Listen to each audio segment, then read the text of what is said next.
Blue डॉट courier franchise एक जबरदस्त बिजनेस आइडिया है, मगर जो लोग इसको लेना चाहते हैं उनके मन में बहुत सारे सवाल और कंफ्यूजन्स हैं। तो इस वीडियो में हम उन सभी सवालों और कंफ्यूजन्स को दूर करने की कोशिश करेंगे और जानेंगे कि क्या ब्लू डॉट फ्रेंचाइज दे भी रहा है या नहीं। और इसका जवाब मैं आपको अभी दे देता हूं कि यस, ब्लू डॉट फ्रेंचाइज दे रहा है। तो फिर लोग ऐसा क्यों कहते हैं कि ब्लू डॉट ने फ्रेंचाइज देनी बंद कर दी? वेल, वो तो मैं नहीं जानता, मगर मैं क्यों कह रहा हूं कि ब्लू डॉट फ्रेंचाइज दे रहा है वो मैं डेफिनेटली आपको आगे प्रूफ के साथ बताऊंगा। अगर ब्लू डॉट फ्रेंचाइज दे रहा है तो हमें कौन से ईमेल आईडी पर अप्लाई करना चाहिए। तो इस वीडियो में मैं आपको सही ईमेल आईडी भी बताऊंगा, और ये वो कस्टमर सपोर्ट वाला ईमेल आईडी नहीं है जो कंपनी की वेबसाइट और जो शायद आपने ब्लू डॉट फ्रेंचाइज पर बने यूट्यूब वीडियोस में देखा होगा। ये ईमेल आईडी मुझे खुद कंपनी ने बताया है और मुझे इस ईमेल आईडी से जवाब भी आया है। तो इसके बाद नेक्स्ट इंपॉर्टेंट चीज जो हम जानेंगे वो ये है कि हमें किस तरह से अप्लाई करना चाहिए जिससे हमारा कंपनी से रिस्पॉन्स आने का चांस बढ़ सके। और साथ ही में जानेंगे कि जो लोग ब्लू डॉट फ्रेंचाइज के लिए अप्लाई करते हैं उनको कंपनी से रिस्पॉन्स क्यों नहीं आता है। और फिर हम डिस्कस करेंगे सबसे इंपॉर्टेंट पॉइंट, वो ये है कि ब्लू डॉट कुरियर फ्रेंचाइज के क्या प्रोज एंड कॉन्स हैं, क्योंकि यही जानने के बाद आप डिसाइड कर पाएंगे कि आपको ये फ्रेंचाइज बिजनेस लेना चाहिए या नहीं। और अंत में होगी आपके लिए एक स्पेशल टिप। तो तैयार हो जाइए एक इंफॉर्मेशन पैक्ड वीडियो के लिए जो शुरू हो रहा है अब।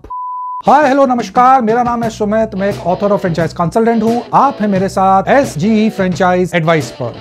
Blue dot Mumbai based company है जिसकी शुरुआत 1983 में हुई थी और 2004 में DHL, जो कि दुनिया की सबसे बड़ी लॉजिस्टिक्स कंपनी में से एक है, उसने ब्लू डॉट में मेजॉरिटी स्टेक ले लिया था। DHL की स्थापना 1969 में अमेरिका के कैलिफोर्निया राज्य के सैन फ्रांसिस्को शहर में हुई थी। आज के समय में DHL का इंटरनेशनल हेडक्वार्टर्स जर्मनी के बॉन शहर में है और ये कंपनी दुनिया के 220 देशों और टेरिटरीज में मौजूद है। 2020 में DHL का वर्ल्ड वाइड टर्नओवर $79 बिलियन, जो इंडियन रूपी में कन्वर्ट करने पर कुछ 6 लाख करोड़, जी हाँ 6 लाख करोड़ के करीब होता है। हम इससे ये अंदाजा लगा सकते हैं कि ब्लू डॉट कितने बड़े ग्रुप का हिस्सा है। और जब कोई कंपनी इतने बड़े ग्रुप का हिस्सा हो तो उसके साथ जुड़कर बिजनेस करने का मजा ही अलग होता है। और जो ये मजा लेना चाहते हैं उनको अनफॉर्चुनेटली मिलती है सजा जब वो अप्लाई करते हैं, उनको कंपनी से रिस्पॉन्स नहीं आता है। तो चलिए जान लेते हैं रिस्पॉन्स नहीं आने का कारण और उन कारणों के सॉल्यूशंस। तो रिस्पॉन्स नहीं आने का पहला कारण है गलत ईमेल एड्रेस पर ईमेल भेजना। और ऑब्वियसली अगर आप कोई गलत ईमेल एड्रेस पर मेल भेजेगा तो उसको रिस्पॉन्स कहां से आएगा? सही ईमेल एड्रेस क्या है वो मैं आगे डेफिनेटली आपको बताने वाला हूं। दूसरा कारण रिस्पांस नहीं आने का है कि बहुत से लोग गलत तरीके से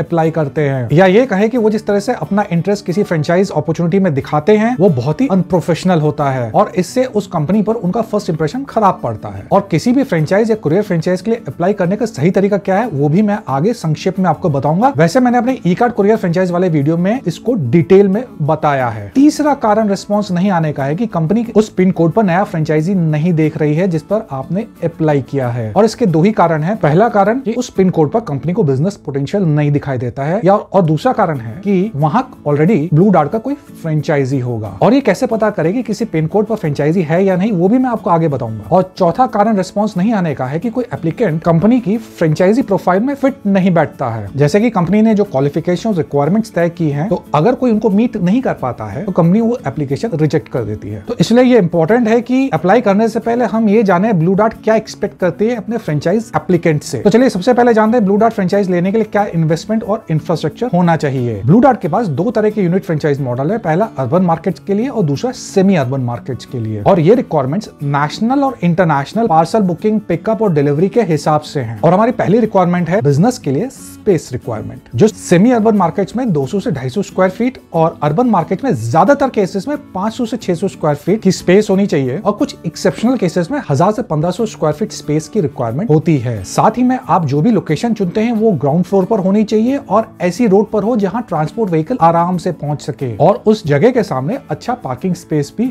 होना चाहिए। तो चलिए बढ़ते आगे, जानते हैं पैसे का खेल। ब्लू डॉट फ्रेंचाइज में इन्वेस्टमेंट कुछ इस तरह से है। सेमी अर्बन मार्केट में 2 से 2.5 लाख के करीब और अर्बन मार्केट में करीब 4 से 5 लाख रुपए के करीब इन्वेस्टमेंट होती है ज्यादातर केसेस में, और कुछ एक्सेप्शनल केसेस में 8 से 10 लाख तक की इन्वेस्टमेंट होती है। यहाँ फ्रेंचाइजी को एक डिपॉजिट भी देना होता है जो 1.5 लाख रुपए के करीब होता है, और ये फ्रेंचाइज छोड़ते समय वापस मिल जाता है। इसके अलावा कुछ बेसिक ऑफिस रिक्वायरमेंट्स है, जैसे कि computer with internet connection, scanner, printer, barcode reader. एक खर्चा अलग से नहीं है, जो हमने शुरू में इनिशियल इन्वेस्टमेंट अमाउंट डिस्कस किया था, ये उसी के अंतर्गत पूरा हो जाएगा। और अगर आप फ्रेंचाइज बिजनेस में इंटरेस्टेड है तो इस चैनल को सब्सक्राइब करके बेल बटन को दबाना बिल्कुल ना भूलें। तो इन्वेस्टमेंट जानने के बाद अब फटाफट जान लेते हैं ब्लू डॉट फ्रेंचाइज लेते समय जो डॉक्यूमेंट्स रिक्वायर्ड होते हैं, और वो है आधार कार्ड और पैन कार्ड की copy, GST number, property ownership और प्रॉपर्टी लीज एग्रीमेंट की कॉपी, और आपके बिजनेस फर्म का बैंक स्टेटमेंट। अब समझ लेते हैं कि education educational skill requirements Blue डॉट फ्रेंचाइजी के लिए। तो ब्लू डॉट अपने फ्रेंचाइज एप्लीकेंट से जो एजुकेशनल क्वालिफिकेशन एक्सपेक्ट करता है वो है ग्रेजुएट या 12th पास, और साथ में उसको जो बेसिक स्किल्स चाहिए वो है कंप्यूटिंग स्किल्स, मतलब कंप्यूटर बेसिक चलाना आना चाहिए, और साथ में बेसिक इंग्लिश लिखने और पढ़ने की नॉलेज होनी चाहिए। और जो फाइनल रिक्वायरमेंट जो ब्लू डॉट अपने फ्रेंचाइजी से एक्सपेक्ट करता है वो है कुरियर एंड लॉजिस्टिक्स इंडस्ट्री में वर्क एक्सपीरियंस। ये सबसे इंपॉर्टेंट रिक्वायरमेंट है, क्योंकि अगर आपके पास ऊपर बताए गए सभी रिक्वायरमेंट्स हैं और ये नहीं है तो फ्रेंचाइजी मिलनी मुश्किल हो जाती है। और अगर आपके पास इस इंडस्ट्री का एक्सपीरियंस नहीं है तो कोई बात नहीं, इस वीडियो में आप इंडिया की बेस्ट कुरियर फ्रेंचाइज अपॉर्चुनिटीज के बारे में जान सकते। ये जान लेने के बाद कि पैसा कितना जाएगा, अब ये जान लेते हैं कि पैसा कितना आएगा, और उसके बाद जानेंगे कि ब्लू डॉट कुरियर फ्रेंचाइज के प्रोज एंड कॉन्स। ब्लू डॉट फ्रेंचाइजी की नेट इनकम या प्रॉफिट सेमी अर्बन मार्केट्स में 25 से 40 हजार के करीब होती है, और अर्बन मार्केट्स में नेट इनकम या प्रॉफिट ज्यादातर केसेस में 40 से 60 हजार के करीब होता है, और कुछ एक्सेप्शनल केसेस में 80 हजार से 1 लाख के करीब होता है। और ये इन्फॉर्मेशन कंपनी की नहीं है, बल्कि मार्केट से जो फीडबैक आया उसके बेसिस पर मैं आपको बता रहा हूं, और आप ये कंपनी से अपनी मीटिंग के दौरान कंफर्म भी कर सकते हैं। इनफैक्ट आपको कंफर्म करना चाहिए। तो चलिए फटाफट नजर डाल लेते हैं ब्लू डॉट कुरियर फ्रेंचाइज के प्रोज एंड कॉन्स पर, जिससे आप ये डिसाइड कर पाएंगे कि आपको ये फ्रेंचाइज बिजनेस लेना चाहिए या नहीं। और सबसे पहले देखते हैं प्रोज या एडवांटेजेस। और ब्लू डॉट फ्रेंचाइज का पहला एडवांटेज है कि ब्लू डॉट कुरियर की नेशनल और इंटरनेशनल रीच बेजोड़ है। साथ में ब्लू डॉट अपने एक्सप्रेस और रिलायबल सर्विस के लिए भी जाना जाता है, जिससे वो कस्टमर्स जैसे कि कॉर्पोरेट्स और इंडिविजुअल्स दोनों जो नेशनल और इंटरनेशनल लेवल पर एक्सप्रेस और रिलायबल सर्विस प्रोवाइडर चाहते हैं, वो ज्यादातर ब्लू डॉट के साथ जाना पसंद करते हैं। इस वजह से बिजनेस मिलने में बहुत आसानी होती है। दूसरा एडवांटेज है कि ब्लू डॉट फ्रेंचाइजी को ये भरोसा होता है कि जो कंपनी कह रही है और प्रॉमिस कर रही है वो उसको मिलेगा, और साथ ही में कंपनी कहीं भागकर जाने वाली नहीं है। और ये एक ऐसा डर है जो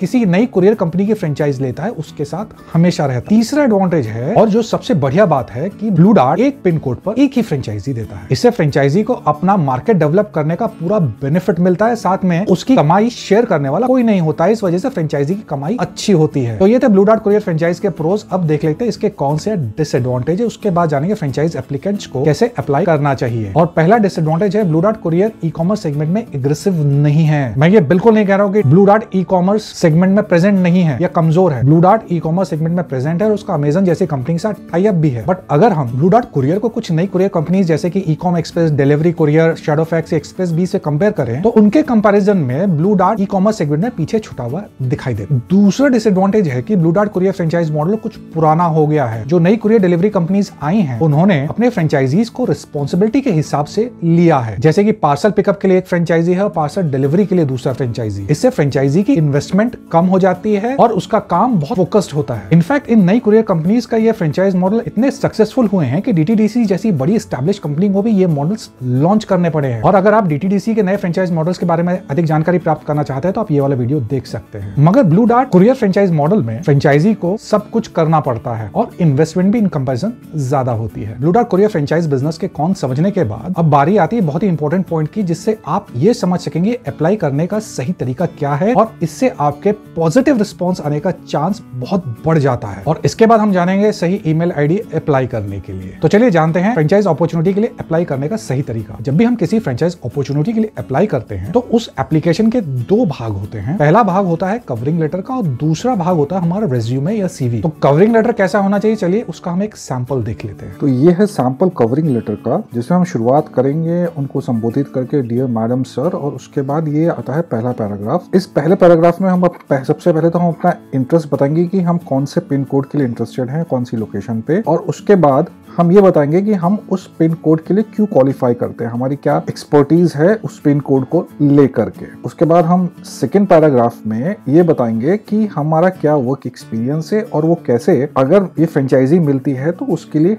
हेल्पफुल रहेगा, और साथ में जो भी हमारे प्रोफेशनल अचीवमेंट्स या स्ट्रेंथ है वो भी हम यहाँ कम शब्दों में बताएंगे। उसके बाद फाइनली हम आएंगे तीसरे पैराग्राफ में, जहां हम अपनी एजुकेशनल क्वालिफिकेशन की हम के बारे में बताएंगे, और फिर हम अपनी सॉफ्ट स्किल्स के बारे में बताएंगे, जैसे कि हमें कौन कौन सी लैंग्वेजेस आती है या कोई सॉफ्ट स्किल अगर है तो जो हमको बिजनेस करने में हेल्प कर सके, तो वो हम यहाँ शेयर करेंगे। उसके बाद आखिरी में बेस्ट विशेस एंड रिगार्ड्स और आपका नाम। रेज्यूमे के सैंपल पर यहाँ पे सबसे पहले अपना नाम देंगे, contact number, address, email ID, date of birth देंगे, प्रोफेशन कि हम किस प्रोफेशन में वो बताएंगे, हमारे हाईएस्ट एजुकेशनल क्वालिफिकेशन क्या है वो बताएंगे, कौन से साल हमने अपनी एजुकेशन खत्म की है, फिर हम बताएंगे अपना वर्क एक्सपीरियंस, मतलब कितने साल का वर्क एक्सपीरियंस है, वर्क प्रोफाइल मतलब हम क्या काम करते हैं वो यहाँ पर बताएंगे। उसके बाद बताएंगे कि हम किस ऑर्गेनाइजेशन में या किस कंपनी के लिए काम करते हैं। अगर हम फ्रेंचाइजी हैं तो जिस कंपनी के फ्रेंचाइजी हैं उसके बारे में बताएंगे, अपने ऑफिस का एड्रेस देंगे और अगर हमारा एक्सपीरियंस है लॉजिस्टिक्स में तो वो हम यहाँ शेयर कर देंगे। उसके बाद हम अपना इन्वेस्टमेंट बजट बताएंगे। मैंने यहाँ सैंपल के लिए 8 से 10 लाख लिखा है। फिर यहाँ कंफर्म करेंगे कि हम किस पिन कोड के लिए फ्रेंचाइज लेने में इंटरेस्टेड है और फाइनली हम रेफरेंसेस की बात करेंगे, जहाँ हम बोलेंगे अवेलेबल ऑन रिक्वेस्ट, मतलब जब कंपनी बोलेगी कि आप हमें रेफरेंस दीजिए, हम वो देने के लिए तैयार हैं। तो इस तरह से कवरिंग लेटर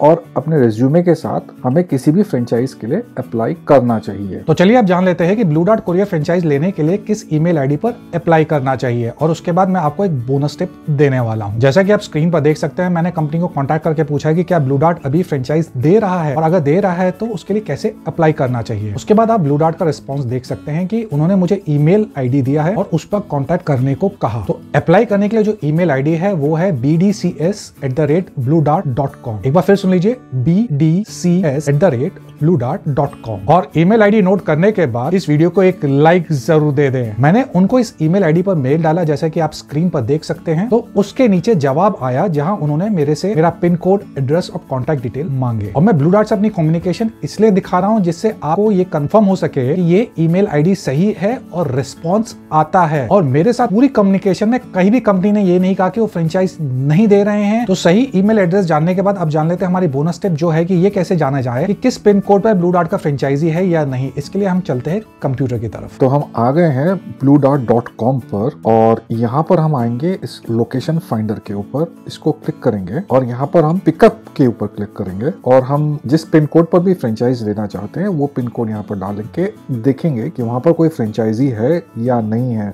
जैसे कि एग्जांपल के लिए लेते हैं 400001, यहाँ ऑप्शंस आ गए। ये मुंबई के लिए मैंने चुना है और इस पिन कोड पर एक एड्रेस दिखाई दे रहा है, इसका मतलब इस पिन कोड पर एक फ्रेंचाइजी है। तो इस तरह से हम जिस पिन कोड पर भी लेना चाहते हैं वो डाल करके देख सकते हैं कि वहाँ पे कोई फ्रेंचाइजी है या नहीं। और अगर आपके पिन कोड पर ऑलरेडी कोई फ्रेंचाइजी है या आपके पास इंडस्ट्री का एक्सपीरियंस नहीं है और इनकेस अगर आप बिल्कुल ही किसी नई कुरियर कंपनी की फ्रेंचाइज लेने का सोच रहे हैं तो इस बात का ध्यान रखें कि आपके साथ कोई फ्रॉड ना हो जाए। और फ्रेंचाइज फ्रॉड से बचने के बारे में जानना चाहते हैं तो ये वाला वीडियो देख सकते हैं, नहीं तो ये वाला वीडियो आपके लिए सूटेबल है। Thank you for watching.